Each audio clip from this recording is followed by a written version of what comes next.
Oh, this is going to be fun. I get to introduce Reverend Sheryl Hinds, and she's talking about da da da da intentions versus impact. Reverend Sheryl.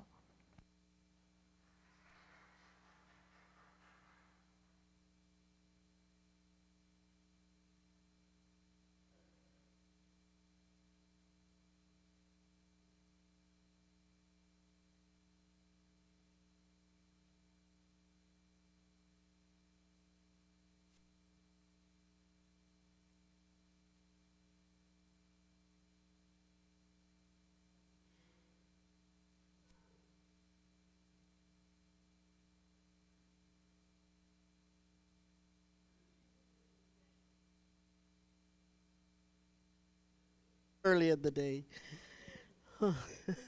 There I am. Divine timing is perfect. It can't be anything other than that. And so, thank you all for being here on this rainy day, which is a blessing, actually. It's good to see. And actually, there's more of you here because of that. I was just saying, if it was sunny and bright and warm, more people would be at home in their gardens. So you'll have to put up with me. I'm just on the other end of a cold. I'm not contagious, but this cough is a little persistent. And so if I'm coughing or blowing my nose, then please forgive. All right. So I am Rev Sheryl. I have been an ordained minister for years. I think it's 15 years now. And I got my ministry here and a little bit there, so I'm well traveled as a minister. So, but at the end of the month here, it's always a lovely time where we can gather and just get to know each other a little better. We break bread together, as they say, which is a really wonderful thing to do. So, this would be a good time for us all to just take a deep breath and close our eyes and just listen to the words. You are infinite valor and the boundless might. You pervade everything, and therefore you are everywhere and in everything. Self-expression is limitless. There is one power, and it is the only power that knows itself. It is all-knowing, all-loving, and it has no limits or confinements. I'm in direct contact with that power. I am always, have been, and forever will remain a complete and perfect expression of that power. That living Spirit Almighty. Today I enter into the limitless ways of self-expression that the Divine Spirit projects into my experience, knowing that all experience is a play of life upon itself, the blossoming of love into self-expression. I enter into life with joyful anticipation and with enthusiasm. I know that God is present in my every word, every act, and thought. Therefore, I know that freedom and fulfillment are mine today, and I move into complete accord with divine harmony. Today, I shake my mind clear from the belief that external conditions are imposed upon me. I declare the freedom of my divine birthright, knowing that I possess the power of God in all of its fullness. I have a great sense of joy in knowing this truth, since the burden of personal responsibility is lifted with this knowledge. Today I abide in the deep, calm realization of divine Spirit working through me. I give thanks for that, and I am joyful for what it is. I let go and I release my words and they fall on fertile ground. And we say, so it is.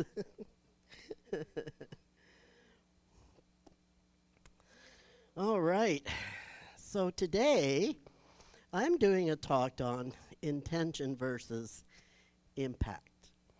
Now, as I go through this, you'll come to a good understanding of really what that means and what that is. And I always find it so interesting that when I start looking for an answer about something, so as I'm thinking about this talk, I'm going, okay, Spirit, just divinely guide me. Like, what do I need to know about this? And, and years ago, I did a talk on just this thing years ago for Unity in Calgary and the Calgary First Spiritualist Church as well. So I figured, I have this in the bag. I've got this, And perhaps I was maybe being just a little too smug because Spirit knew better. Spirit knew better, I'm telling you. So I'm going to give a bit of an example. When I say Spirit knew better, right immediately there was a situation that was thrown right up here in my face about intent and impact. Right there. So my 22-year-old granddaughter, Aiden, she posted a photo of herself on Facebook with her new bike and her little 2-year-old Jackson, who's my great-grandson, and had him in a special bike seat on the back of the bike. So I made a comment on her boyfriend Thomas's post, because he's the one that took the picture and posted it on. And I wrote, quote, "Riding that will sure build stamina. You'll be able to whip Thomas's butt in no time." And then a laughter emoji, right? Unquote. So what followed was a text request from Aiden to not post comments like I did on Thomas's posts. Yeah, confused here. So apparently his mother didn't think it was very funny and didn't understand it was a joke. So apparently his mother, even though she was told that it was just kidding around, and I read the post, and the kid said, yeah, she was just kidding, she still got upset with my comment. She still chose to get upset. And, and c'est la vie, right? So, has anybody in this room ever become ambivalent, baffled, or just plain angry about why or what someone was talking about? Somebody's just talking, right? Just saying something, and there might be one sentence. And all of a sudden you go, ooh, I don't know. So very often we react in a knee-jerk way, don't we? We before we question it, we just automatically feelings come up, and so you might as well forgive yourself now, because it likely won't be the last time that you do that. and you're in good company. You're not alone on this, everybody does it. So here's 3 things to look at when that happens, all right? So you're starting to feel a little bit hot under the collar, like I might have been a little bit hot under the collar. So first thing is to tune into any subtle shifts or early signs that things may be going sideways. And this is where you could say something like you're noticing feeling uncomfortable, or, just kind of say something about I'm confused or anything, right? And it'd also be a good time to ask questions. Now, asking questions about the message from the sender or even yourself. Why am I feeling this way? I don't understand this. And just asking that can be enough to start you thinking in a different way.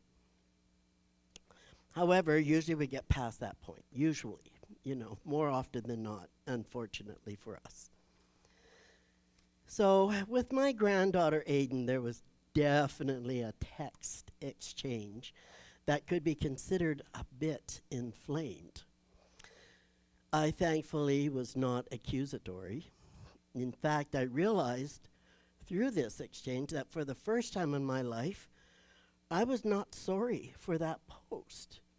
And I didn't owe anybody an apology. I really felt that way. And I realized that. It was the first time I ever felt that way. I would have felt differently in the past, for sure. I attempted to tell Aiden that I was not responsible for anybody's feelings or reaction to what I had happily posted. So she could not see why I wouldn't just comply with her simple request, which was, please don't make any more posts or comments. And I thought, but because I felt so confused because of so many voices in my head, I knew I would have to come back to this when all the mental noise had some clarity. So I excused myself from the conversation with a promise to come back to it. Now, that upset her, of course, because I'm like, okay, I really need a break here. I just need to leave this conversation and figure it out. And then let's come back. So know this, like really know this, get it. That when a seemingly simple request doesn't feel simple, it usually isn't. So there is something deeper at play here. Something deeper. Our own interpretation is often shaped by underlying filters, if you will, and usually influenced by hidden layers of bias. Okay? So, picture your mind as a vast library, and each emotional experience gets filed into a category, okay? And then it's shelved. However, when something new happens, the old category reawakens because it's kind of like what you filed away, only, it's waking it up. So it then becomes added to the current situation. So you're not feeling just this current one. You're feeling it all from the past very often, unless you've released it and it no longer has a hold on you. But obviously I didn't. So one of the things is to figure out which filters are at play and try to understand why you had an unfavorable reaction.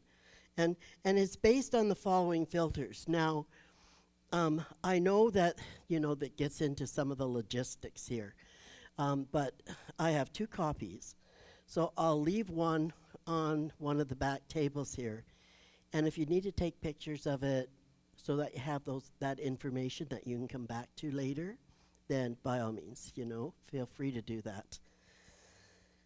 So first of all, we have to understanding that sending the message is called encoding. We're sending a message.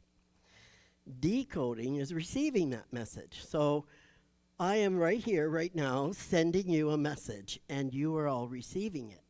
And, maybe I've said something that might make you a little uncomfortable. You don't know. I don't know. And they're the filters that we have in our minds. It is through the filter, we go through several different filters, through which all past, current, and files are processing through, whether sending or receiving, positive and negative. Pardon me. I'm sorry. This was just going to slide down my pants here. I think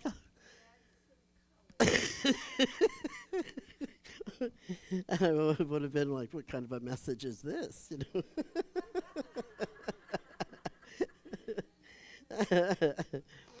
know? So that's what our filters are. It's just, anything current or anything from the past, and it's being processed through, and regardless of whether we're sending the message or receiving it. I'm sending a message based on what I know, on my understanding of a situation. I'm sending it, and then now you are receiving it. So here's some of the filters that we tend to go through. So first of all, gender, okay? And today you can't seem to look anywhere where there isn't something about the matriarch and the patriarch, and it's just, so our gender may come into this.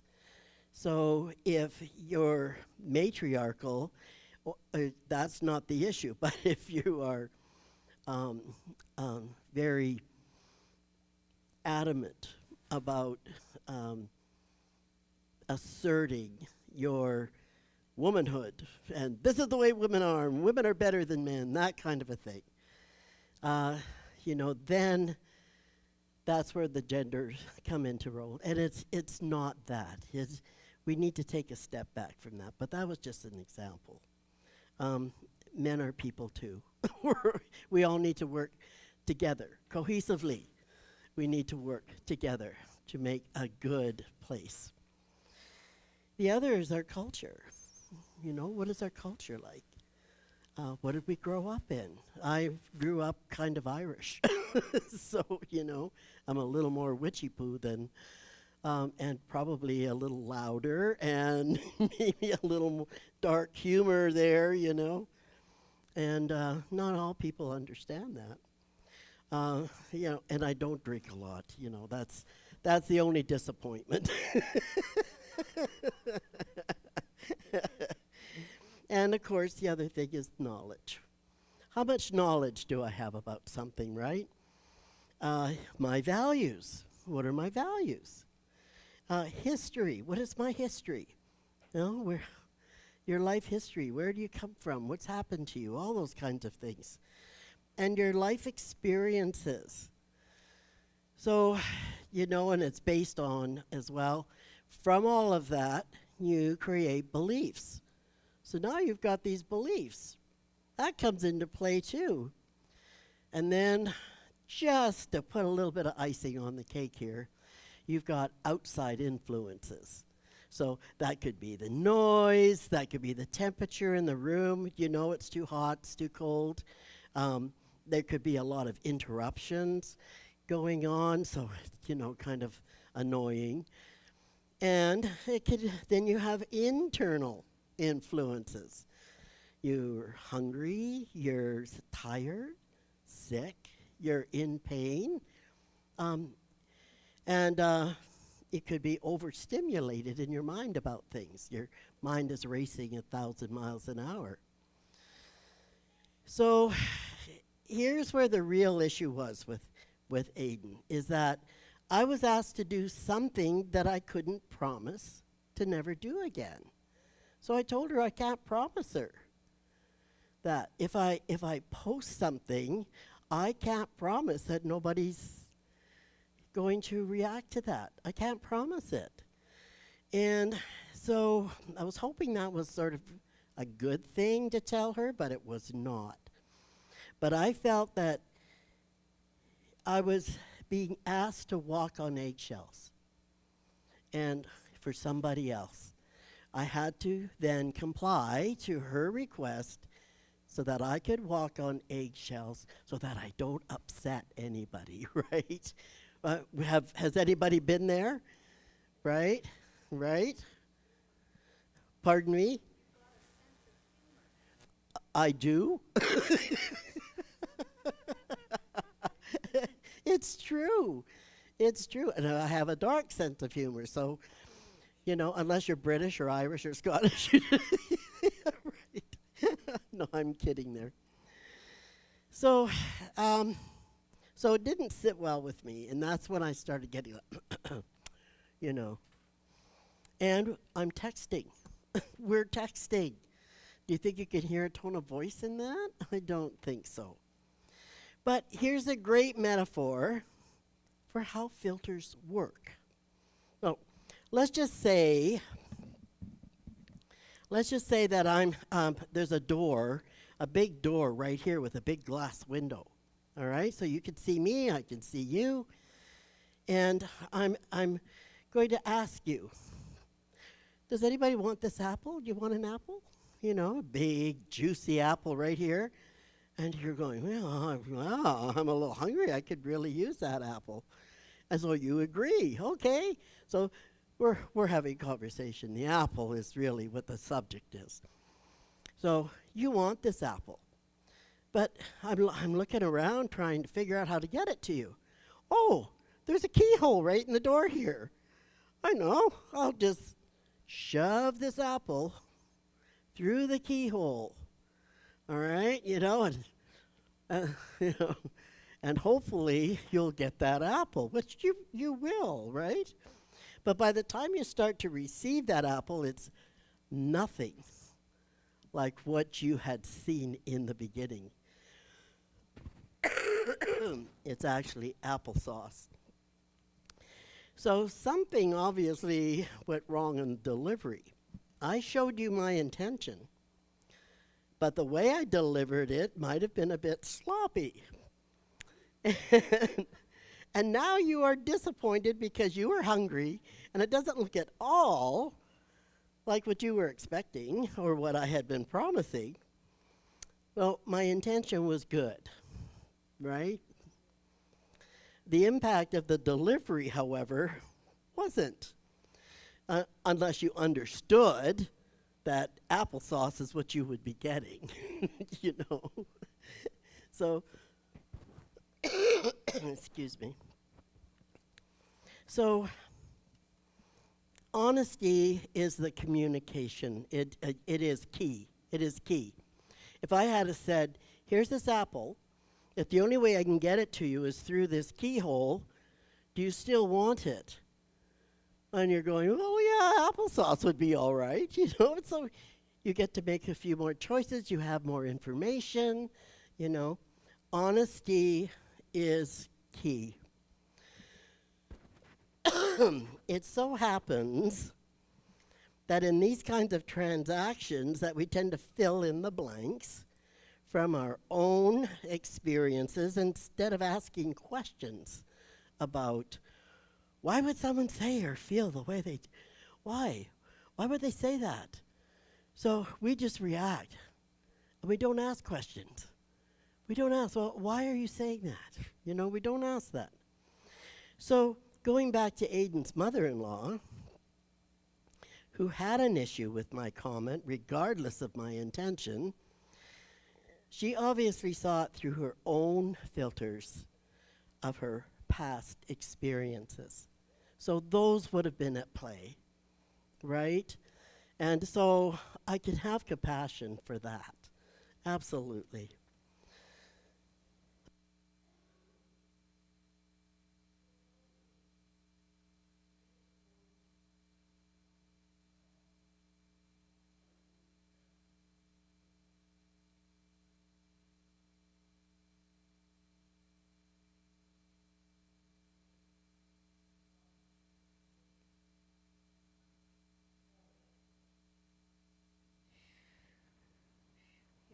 Oh, thanks, sweetie. I'll take that. All right. Okay, is this on? Yep, yep, yep, yep. These are more fun anyways. So bringing closure to the situation is really important. Okay, so I left my granddaughter. I have to leave. I have to go think about this, okay? So you need to ask yourself, if you have to leave a situation, So ask yourself, you know, like, are you going to go back to it? Are you going to abandon it? Hopefully not. Hopefully you give yourself time to think about why they would say what they did and why are you reacting the way you are. And, you know, kind of explore that, right? So I reached out to Aiden and I let her know that I loved her very much, first of all. That was the first thing. I love you very much. And I'm sorry I abandoned you, but I needed to. And I said, I'm looking forward to resolving this with you. So it's like I wasn't giving her a choice that she could just hide in a corner forever, you know? And you can't be mad at me forever. Well, you could, but I won't let you be. But she was willing. Yeah, let's work this through. So I acknowledged that I felt awful, okay? I felt awful that we both got angry, and I also gave permission that it was okay to be angry. It was okay for her to be angry, and it was okay for me to be angry too, because I misunderstood. And let's seek that understanding of why. Let's do that together. And it was very, very fruitful. Like it came to a really good understanding. I don't think she fully understood, but like I said, Aiden, I've got 50 years on you. 50 years of experience, you know? So I have 50 more years to dig through than you do and experience. So you got to take that into consideration as well. So I will not resolve anything with a text. That is absolutely, you know, no. That is an absolute no for me. You know, doing it by text is not the way to do it. And so many people do that. That's why there's so many angry people walking around because, oh, they said this and they said that. Well, did you hear their tone of voice? You know, did you see their face? Did you know? Again, we're left to our own devices to just, you know, free fall, right? So it's wise to be able to speak the words out loud to that other person. I really believe that. And here's the other thing about behavioral neuroscientists, okay? Where there's new discoveries every day with neuroscience, new discoveries every day. And they've been able to determine that even a tone of voice is subject to distortion in how we are hearing a message. It is subject to distortion. So if somebody's talking about a subject that's kind of, you know, yeah, it's subject to definitely distortion. And we also may perceive somebody's facial expressions and other bodily gestures as the same. We are there. We see that through distortion. So, you know, I might move like this to say something, and somebody's going, "Oh, that's very aggressive." That might be aggressive to somebody, right? Or I might go, you know, well, somebody might feel that as being dismissive. Yeah, might not be, you know. Yeah, you know. And so the most important thing is when something is getting to you, ask clarifying questions, okay?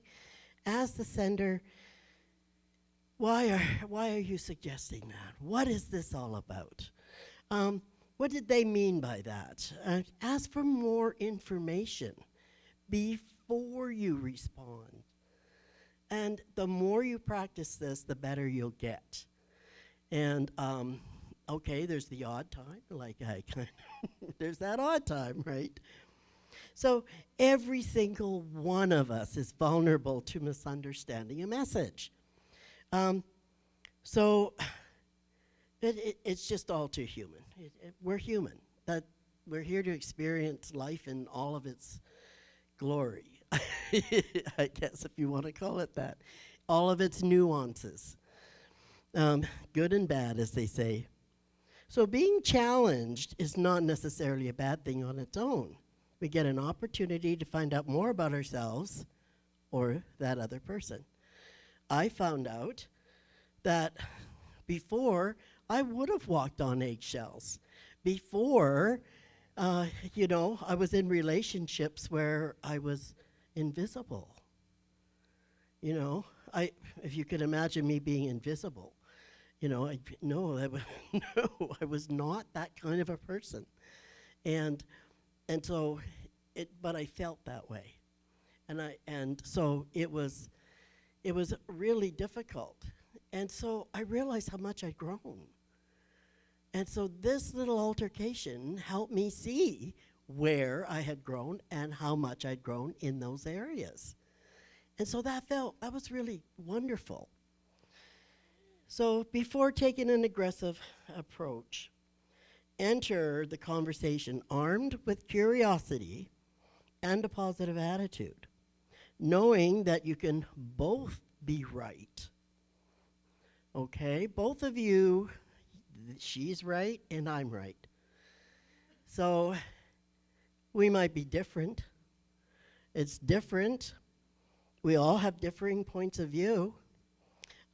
But we really need that safe environment where we can really hear each other, listen to each other. And we all value being respected for our individuality and appreciated for our uniqueness, right? We all want that. But in the end, we may not agree. Ideally, though, we have learned something valuable and have found common ground, which is always the best outcome of any conflict. And therein, that's it, my lovelies.